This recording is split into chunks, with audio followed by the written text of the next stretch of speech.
Kenapa sampai wali kota ikut menandatangani? Apakah akan goblok berjamaah?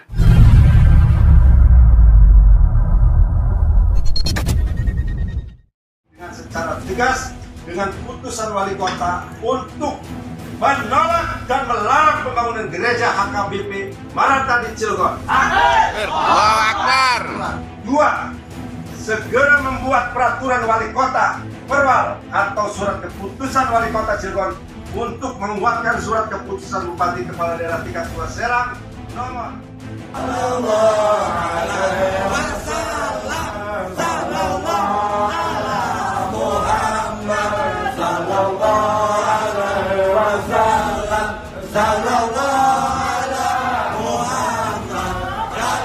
Jangan pernah tinggalkan wali kota menandatangani penolakan pembangunan gereja. Wali Kota Cilegon menandatangani kesepakatan bersama masyarakat untuk menolak pendirian rumah ibadah umat Kristiani. dari SKUP mohon untuk menandatangani baik ketua dan wakil ketua Majelis Ulama Indonesia, mohon kiranya untuk menandatangani. Ya, saksikan Bapak Wali Kota. Assalamualaikum warahmatullahi wabarakatuh. Hamdan syukronillah amma ba'd. Sahabat manusia plural yang saya hormati dan saya banggakan. Video yang di awal tadi saya tampilkan itu sedang ramai diperbincangkan. Termasuk di Instagram saya itu yang DM. Bagaimana tanggapannya? Begini ya. Penolakan pembangunan gereja itu sudah sering kita jumpai. Dan itu yang menjadi spirit salah satunya saya untuk menyisipkan paham kepada seluruh masyarakat Indonesia agar memahami fakta keragaman, ya, fakta multikultur yang ada di Indonesia dan bersahabat dengan fakta-fakta itu, bukan bertentangan, bukan bermusuhan. Karena kita berada di sebuah negara yang faktanya multikultur, wis kita terima aja. Dan Allah pun membuat kita itu memang beragam.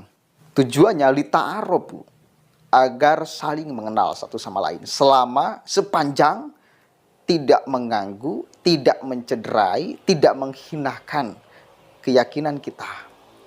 Itu yang selalu saya sisipkan. Nah kemudian yang aneh itu kenapa sampai wali kotanya ikut menandatangani penolakan pendirian gereja di Cilegon. Itu yang membuat saya bertanya-tanya. Aneh ini. Kenapa sampai wali kotanya itu menandatangani? Padahal jelas. Kalau kita menolak pembangunan ibadah yang lain. Yang sudah tercatat sebagai salah satu agama yang di Indonesia. Itu bertentangan dengan prinsip-prinsip kebinekaan. Dengan prinsip-prinsip multikultur yang ada di Indonesia. Itu bertentangan. Itu yang kemudian membuat saya bertanya-tanya, kenapa sampai wali kota ikut menandatangani? Apakah akan goblok berjamaah? Atau seperti apa ini?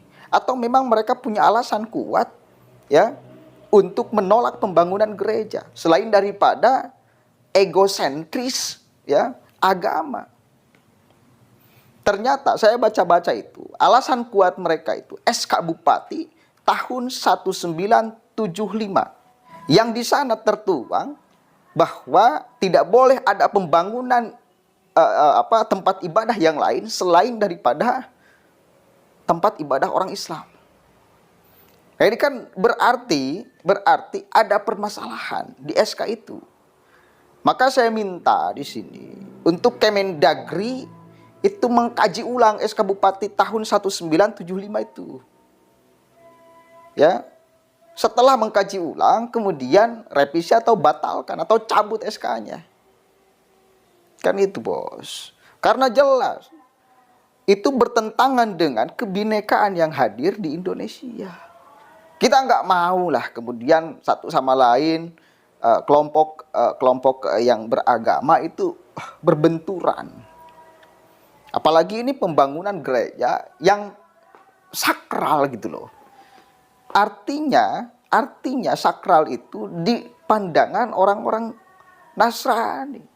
Kita harus punya pemahaman bahwa tempat ibadah orang Islam, tempat ibadah orang Kristen, tempat ibadah orang Konghucu, Hindu, Buddha, itu sama pentingnya, sama sakralnya dengan tempat ibadah orang Islam.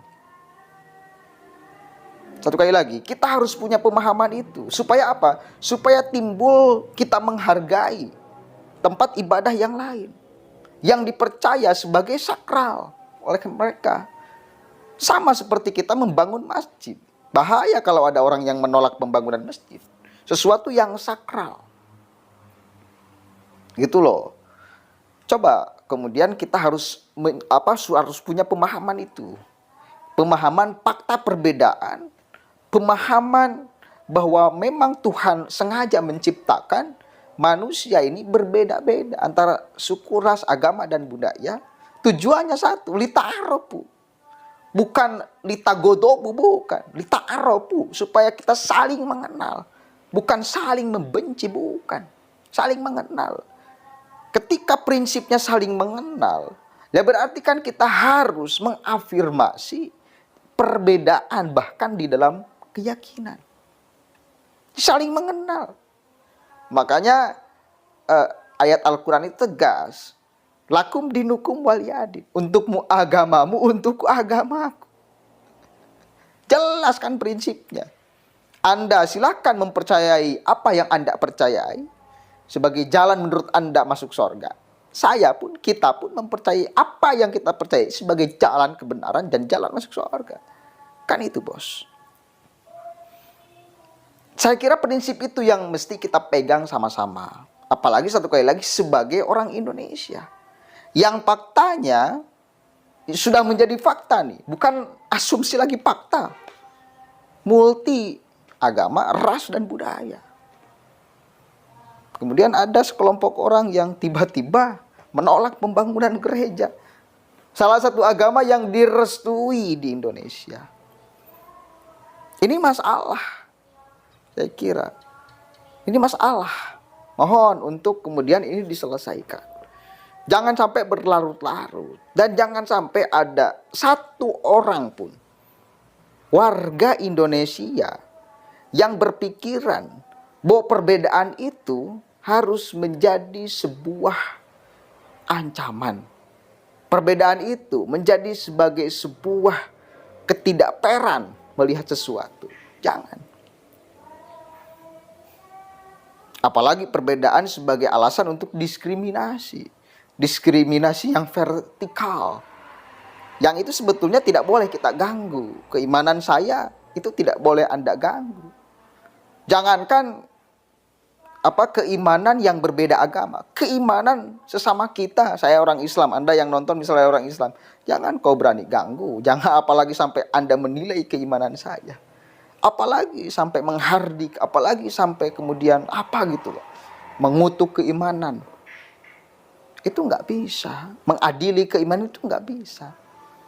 Yang berhak menilai keimanan itu bukan manusia, tapi Allah Subhanahu wa taala menurut kepercayaan umat Islam. Itu loh yang kemudian perlu saya sampaikan. Satu kali lagi titik persoalannya di SK Bupati tahun 1975. Nah, ini kan giliran negara nih mengecek SK itu. Ya, mengecek, meneliti SK itu. Satu kali lagi ini jelas bertentangan dengan prinsip kebinekaan. Maka menurut saya cabut aja SK-nya. Karena bertentangan. Kalau tidak dicabut SK-nya, maka dengan dalil hukum mereka akan seenaknya menolak sana sini. Di dalam hal ini sebelum SK itu dicabut, saya kira mereka punya alasan kuat secara hukum. Nah, setelah SK-nya itu dicabut, maka kalau masih ditolak, nah ini masalah baru. Masalah secara hukum. Sekarang yang menolak gereja itu sudah cacat secara moral. Sudah cacat secara moral, tapi di pandangan hukum, karena ada dukungan SK Bupati itu direstui. Tapi secara moral dan etika sebagai orang Indonesia itu sudah cacat tuh yang menolak tuh. Dan diperparah dengan restu wali kotanya, ikut tanda tangan penolakan. Ini lebih kacau. Maka di sini saya minta untuk Kemendagri mengecek, satu kali lagi mengecek. Bila perlu dicabut SK Bupatinya biar tidak berlaku lagi. Kalau masih berlaku lagi, mereka akan tetap ada alasan kuat secara hukum di negara ini untuk berlaku seenaknya. Mudah-mudahan ada manfaatnya. Allahul muwaffiq ila aqwamit thoriq. Wallahu a'lam bishawab. Assalamualaikum warahmatullahi wabarakatuh.